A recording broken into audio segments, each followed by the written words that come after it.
Il aura fallu plus de 2 semaines de discussion et plusieurs reports de vote pour que le Conseil de sécurité de l'ONU finisse par se mettre d'accord.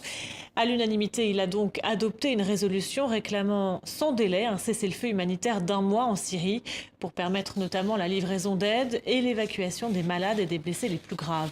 Baptiste Charbonnel. Toutes les mains enfin levées pour réclamer une trêve humanitaire en Syrie. Mais derrière cette unanimité se cachent de fortes tensions autour de la table du Conseil de sécurité de l'ONU. Chaque minute perdue à attendre la Russie, la souffrance humaine augmentait. Voter devenait une responsabilité morale pour tout le monde, mais pas pour la Russie, ni pour la Syrie, ni pour l'Iran.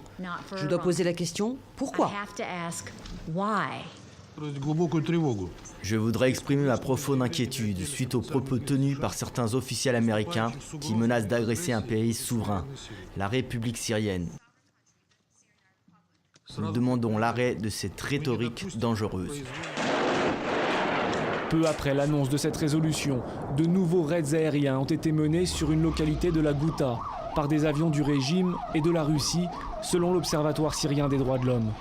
En 7 jours de frappe du régime syrien sur ce fief rebelle, plus de 500 civils ont été tués.